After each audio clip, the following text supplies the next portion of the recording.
जो हमने topic start किया हुआ है वो है इन्फ्लेमेशन। इन्फ्लेमेशन के कुछ क्या होते हैं, स्पेसिफिक साइंस होते हैं, ठीक है। तो उन साइंस को क्या हम लोग बोलते हैं, इनको हम लोग क्या बोलते हैं, कार्डिनल साइंस बोलते हैं। कार्डिनल साइंस, ये टोटल 5 साइंस होते हैं कार्डिनल साइंस। उनमें से जो 4 कार्डिनल साइंस होते हैं वो हमारे पास एक साइंटिस्ट है केलर सेलस, इसने इसको क्या कर दिया था, इसको डिस्कवर किए थे, इन्वेंट किए थे, ठीक है। अब वो 4 कौन कौन से हैं हमारे पास कार्डिनल साइंस। एक, जब भी हमारे पास कोई इन्फ्लेमेशन होगी, इन्फ्लेमेशन के अब साइंस क्या होंगे। फॉर एग्जांपल अगर मेरी कोई फिंगर में इन्फ्लेमेशन हो जाती है या फिर किसी पेशेंट पे किसी भी बॉडी पे इन्फ्लेमेशन हो जाती है तो सबसे पहले वो जगह क्या होगी, हमारी हीट अप हो जाएगी, ठीक है। हीट अप हो जाएगी वो जगह, इन्फ्लेमेशन वाली जगह। दूसरी, जब भी कोई किसी जगह पे इन्फ्लेमेशन होगी तो वहाँ पे रेडनेस भी हो जाएगी, ठीक है, सर्कुलेशन इंक्रीज हो जाएगी तो क्या हो जाएगी, रेडनेस। थर्ड में क्या होगी, स्वेलिंग हो जाएगी। जब इन्फ्लेमेशन होगी तो वहाँ पे क्या होगी, स्वेलिंग भी होगी, तभी हमें पता चलता है कि यहाँ पे इन्फ्लेमेशन हो गई है, ठीक है। और फोर्थ में क्या होगा, जहाँ पे इन्फ्लेमेशन होगी वहाँ पे क्या होगी, पेन भी फील होगी, ठीक है। तो हीटअप का दूसरा नाम है केलर, इसको हम लोग क्या बोलते हैं, केलर। रेडनेस का दूसरा नाम है रूबर, रेडनेस से क्या, रूबर, ठीक है। स्वेलिंग का दूसरा नाम है ट्यूमर, ठीक है, जहाँ स्वेलिंग हो जाती है उसको हम क्या बोलते हैं, ट्यूमर हो गया, ठीक है। और पेन का दूसरा नाम है डोलर। ये तो हमारे पास होगी 4 कार्डिनल साइंस। और हमारे पास अब 5th कार्डिनल साइन क्या है, जो एक साइंटिस्ट है हमारे पास, फादर ऑफ पैथोलॉजी, जिसको हम क्या कहते हैं, विर्चू। इसने इसको डिस्कवर किया था, इन्वेंट किया था। इस साइन को हम लोग क्या कहते हैं, फंक्शियोलिज़ा, ठीक है, मतलब लॉस ऑफ फंक्शन। इस साइन को हम लोग क्या कहते हैं, लॉस ऑफ फंक्शन, मतलब जिस जगह पे जहाँ पे इन्फ्लेमेशन हुई हुई है वहाँ पे फंक्शन लॉस हो जाएगा।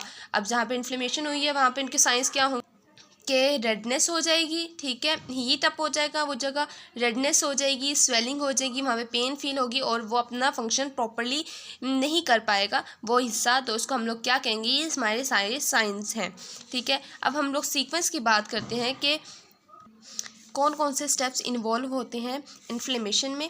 फॉर एग्जांपल ये हमारे पास क्या है, एक एंडोथीलियम है, इसमें कोई माइक्रोब आ गया, ठीक है, या फिर ये एंडोथीलियम क्या होगी, इंजर्ड हो गई।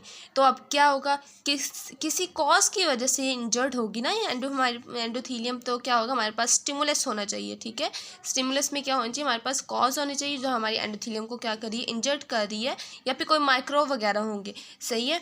अच्छा, अब ये इंजर्ड हो गए, इसकी रिकॉग्निशन होती है, ठीक है। सेकेंड स्टेप क्या होता है, यहाँ पे हमारे पास कुछ सेल्स मौजूद होते हैं इसके इर्द गिर्द, एंडोथीलियम के इर्द गिर्द, जिसको रिकॉग्नाइज करते हैं। तो सेकंड हमारे पास स्टेप क्या होगा, रिकॉग्निशन का होगा, ठीक है। अब उसके बाद फिर हमारे पास थर्ड स्टेप क्या होगा, जो रिकॉग्निशन के जो माइक्रोब्स होंगे, जैसे मैक्रोफेजेस वगैरह होंगे, ये हमारे पास कुछ सेल्स को रिलीज़ करेंगे, कुछ मीडिएटर्स को रिलीज़ करेंगे, ठीक है।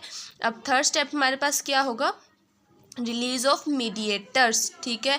अब ये मीडिएटर्स क्या करेंगे, हमारे ब्लड वेसल्स, यहाँ पे एंडोथीलियम के पास क्या होती है, ब्लड वेसल्स होती हैं, जो ब्लड वेसल्स के ऊपर जाके क्या करती हैं, एक्ट करती हैं ये मीडिएटर्स, ठीक है। ये ब्लड वेसल्स के ऊपर जाके काम किया। अब मीडिएटर्स ने ब्लड वेसल्स के ऊपर जाके काम करेंगी तो फिर वेस्कुलर चेंजेस आएंगी, कुछ वेस्कुलर चेंजेस आएंगी और यहाँ से क्या प्रोड्यूस होंगे, सेल्स प्रोड्यूस होंगे।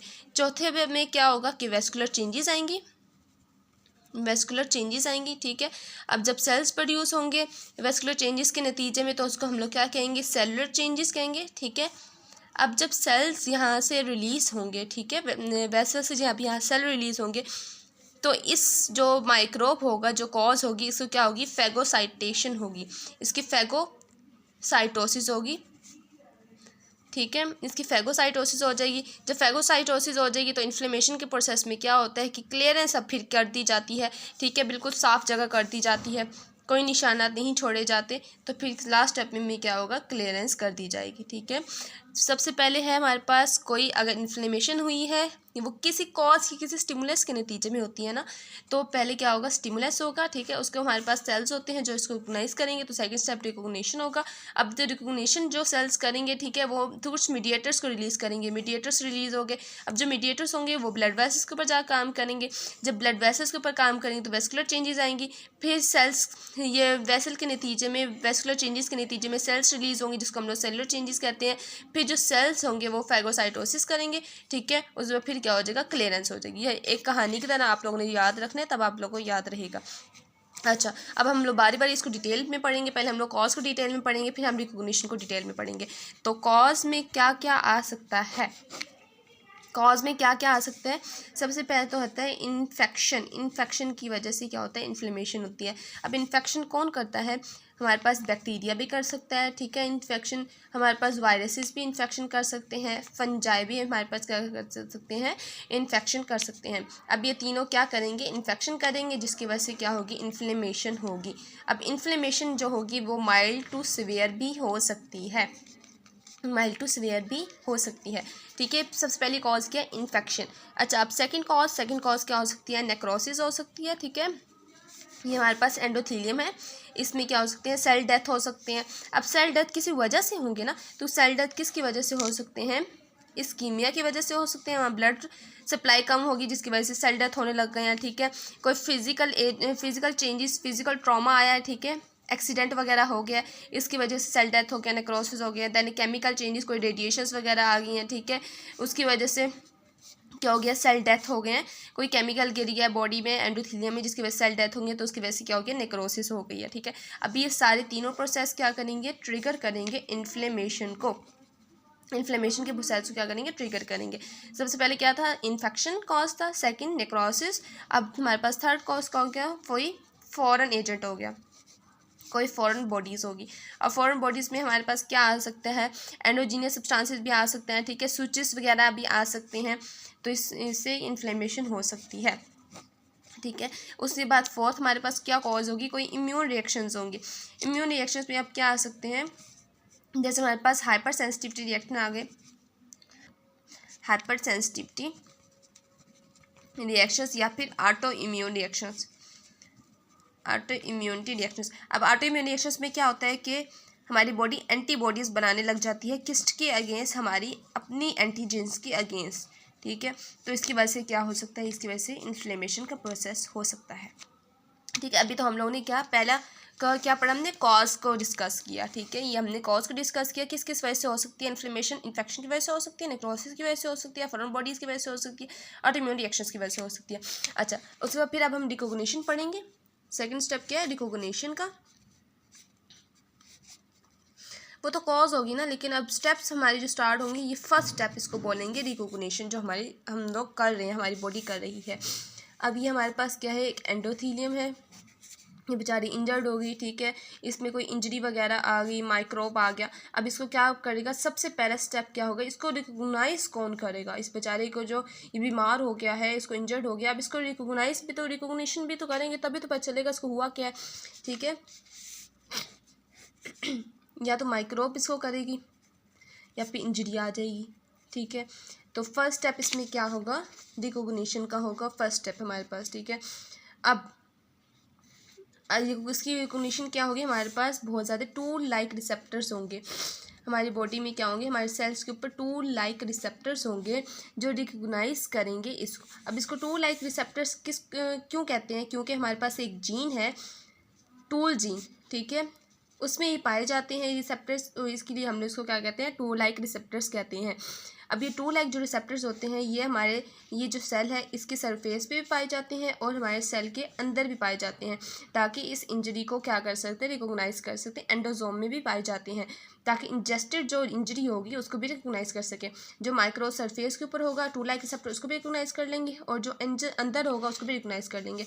अब जो हमारे पास ये अभी काम कैसे करते हैं, ये जो पैथोजिन है इसके सरफेस, ये सरफेस है पैथोजिन की, ठीक है, पैथोजिन के सरफेस के ऊपर कुछ पैटर्न्स होते हैं जिनको हम लोग क्या कहते हैं, इनको हम लोग पम्स कहते हैं, पैथोजिन एसोसिएटेड मॉलिक्यूलर पैटर्न, ठीक है। जो हमारे पास टू लाइक रिसेप्टर्स होते हैं, इन पैटर्न्स के थ्रू हमारी माइक्रोब को क्या करते हैं, रिकॉग्नाइज करते हैं, ठीक है। ये जो पम्प्स होते हैं इसके थ्रू रिकॉग्नाइज करते हैं, toll like receptors through PAMPs, toll like receptors recognise करते हैं पैथोजिन को, माइक्रोब को। अब टू लाइक रिसेप्टर्स ने रिकॉग्निशन कर ली, उससे फिर इन्होंने क्या करना है, इनको प्रोटीन्स ये सिक्रिएट करेंगे, क्या सिक्रिएट करेंगे, प्रोटीन्स। अब वो कौन कौन सी प्रोटीन्स सिक्रिएट करेंगे, एक सिक्रेटरी प्रोटीन्स होंगी और दूसरी हमारे पास कौन सी प्रोटीन्स होंगी, साइटोकाइंस होंगी। जो साइटोकाइंस होंगी वो फर्दर क्या करेंगे, हमारे ब्लड वेसल के ऊपर जाकर काम करेगी। जब हमारे ब्लड वेसल के ऊपर जाकर काम करेगी तो फिर क्या प्रोसेस करेगी, इन्फ्लेमेशन का प्रोसेस कर देगी, इन्फ्लेमेशन। ठीक है, आ गई समझ आप लोगों को कि फर्स्ट स्टेप हमारे पास क्या होता है, रिकॉग्निशन का होता है। वो टू लाइक रिसेप्टर्स के थ्रू होता है। टू लाइक रिसेप्टर सेल के ऊपर भी पाए जाते हैं, सेल के अंदर भी इंजरी को डिटेक्ट करने के लिए पाए जाते हैं। पैथोजन के सरफेस के ऊपर पम्प्स होते हैं, पैथोजन एसोसिएटेड मोलिकुलर पैटर्न्स, कुछ पैटर्न्स होते हैं। ठीक है, टू लाइक रिसेप्टर्स इन पैटर्न्स के थ्रू क्या करते हैं, उसको रिकोगनाइज करते हैं माइक्रोब को और प्रोटीन्स क्रिएट करते हैं। जब प्रोटीन्स कौन कौन से क्रिएट करेंगे, सिक्रेटरी प्रोटीन्स भी कर सकते हैं, साइटोकाइंस भी सिक्रिएट कर सकते हैं। अब जो साइटोकाइंस होंगे ब्लड वेसल्स के ऊपर जाकर काम करेंगे। जब ब्लड वेसल्स पर काम करेंगे तो क्या करेंगे, इन्फ्लेमेशन का प्रोसेस हो जाएगा। अब इसके बाद फिर देखते हैं हम कि अब माइक्रोब को तो रिकॉग्निशन हो गई। स्टिमुलस हमारे पास दो टाइप का था। स्टिमुलस एक माइक्रोब के फॉर्म में था, ठीक है, और एक हमारे पास इंजरी के फॉर्म में था। अब माइक्रोब को तो हमने रिकॉग्नाइज कर लिया, कैसे किया, टू लाइक रिसेप्टर्स के थ्रू कर लिया। ठीक है, टू लाइक रिसेप्टर्स कैसे हम लोग को रिकॉग्नाइज करते हैं माइक्रोब को, माइक्रोब के ऊपर कुछ पैटर्न्स होते हैं जिनको पम्प्स कहते हैं, पैथोजन एसोसिएट मोलिकुलर पैटर्न्स कहते हैं, उनके थ्रू इसको रिकॉग्नाइज किया और क्या प्रोड्यूस किया, साइटोकाइंस प्रोड्यूस कर लिया। ठीक है, साइटोकाइंस प्रोड्यूस कर लिया तो फिर इससे क्या हो गया, इन्फ्लेमेशन का प्रोसेस हो गया। अब हमने इंजरी हो गई, ठीक है, इंजरी को कैसे रिकॉग्नाइज करेंगे, इंजरी को रिकॉग्नाइज करने के लिए हमारे पास क्या होते हैं, साइटोसोलिक सेंसर होते हैं। साइटोसोलिक सेंसर्स हमारे सेल के ऊपर क्या होते हैं, साइटोसोलिक सेंसर्स होते हैं। ये हमारा सेल है, यहाँ पे इंजरी हो गई है, ठीक है, यहाँ पे हमारे सेल के ऊपर क्या होते हैं, साइटोसोलिक सेंसर्स होते हैं कुछ। अब इंजरी किस तरह की हो सकती है, इंजरी अब किस तरह की हो सकती है कि राइबोसोम्स इंजर्ड हो गया है, डीएनए इंजर्ड हो गया है, या फिर पोटाशियम का लेवल डिस्टर्ब हो गया है, ये इस फॉर्म में इंजरी हो सकती है। ठीक है, अब इंजरी हो गई है सेल में तो फिर सेल प्रोड्यूस करेगा DAMPs, डैम्स के क्या होगा, डैमेज एसोसिएटेड मॉलिक्यूलर पैटर्न्स। ठीक है, अब ये रिलीज करेगा। अब जो साइटोसोलिक सेंसर्स होंगे इन डैम्स के थ्रू रिकॉग्नाइज करेंगे। ठीक है, साइटोसोलिक सेंसर इन डैम्स के थ्रू रिकॉग्नाइज करेंगे इंजरी को और क्या प्रोड्यूस करेंगे, साइटोसोलिक इन्फ्लाजोन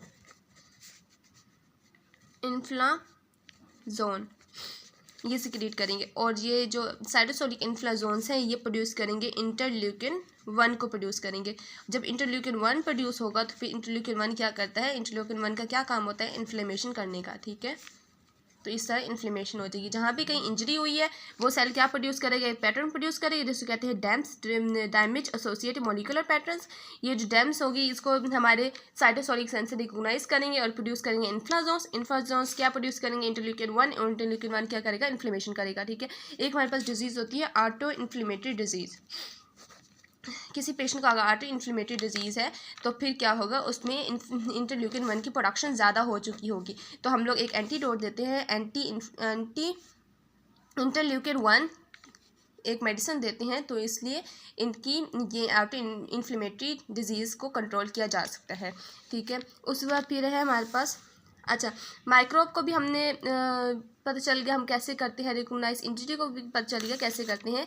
अब तो हमारे पास एक थर्ड हमारे पास चीज़ है जिसे हम रिकॉग्निशन को प्रोसेस करते हैं, वो हमारे पास क्या है, सर्कुलेटरी प्रोटीन्स हैं। प्रोटीन्स ये हम लोग ये भी रिकॉग्निशन का प्रोसेस करती है, सर्कुलेटरी प्रोटीन्स। अब सर्कुलेटरी प्रोटीन्स में क्या आता है, कंप्लीमेंट सिस्टम आता है, कंप्लीमेंट सिस्टम इसमें इन्वॉल्व होता है। अब कंप्लीमेंट सिस्टम दो तरह का काम करता है, एक तो ये प्रोड्यूस करता है MBL mannose binding lectins produce करेंगे। ठीक है, ये जो मेनोज बाइंडिंग लेक्टिन्स होंगी माइक्रोब है, इसकी शुगर लेवल के ऊपर, शुगर पैटर्न के ऊपर जाके क्या कर देंगे, अटैच कर देंगे और क्या हो जाएगा, फेगोसाइटोसिस हो जाएगी। ठीक है। कॉम्प्लीमेंट सिस्टम क्या करेगा कि मेनोज बाइंडिंग लेक्टिन प्रोड्यूस करेगा। मेनोज बाइंडिंग लेक्टिन हमारे माइक्रोब की शुगर के साथ जाकर अटैच हो जाएगी। जब माइक्रोब की शुगर के साथ जाकर अटैच होगी तो वो क्या कर देगा, फिर माइक्रोब की फैगोसाइटोसिस कर देगा। देन क्या करेगा कॉम्प्लीमेंट सिस्टम, कोलेक्टिन रिलीज करेगा। कोलेक्टिन रिलीज करेगा तो फिर क्या करेंगे, कोलेक्टिन माइक्रोब को क्या करेंगे, रिकॉग्नाइज करेंगे। जब माइक्रोब को रिकॉग्नाइज करेंगे तो इससे क्या होगा, फैगोसाइटोसिस हो जाएगा। फैगोसाइटोसिस का प्रोसेस हो जाएगा। चलो एक दफ़ा अब हम लोग ओवरव्यू ले लेते हैं। हमने क्या क्या पढ़ा है। सबसे पहले हमने कॉज को डिस्कस किया कि इन्फ्लेमेशन की कॉज क्या क्या हो सकती है। सबसे पहले क्या होगा, इन्फेक्शन होगा। ठीक है, इन्फेक्शन की वजह से इन्फ्लेमेशन हो सकती है। इंजरी की वजह से इन्फ्लेमेशन हो सकती है। किस वजह से हो सकती है, कोई फॉरेन बॉडी की वजह से, सूचर्स वगैरह की वजह से इन्फ्लेमेशन हो सकती है। और किस वजह से इन्फ्लेमेशन हो सकती है, ऑटो इम्यून डिजीज़ की वजह से इन्फ्लेमेशन हो सकती है। ठीक है, ये सारी वजह है इन्फ्लेमेशन की। सेकंड हमने क्या पढ़ा, रिकॉग्निशन को हमने डिस्कस किया।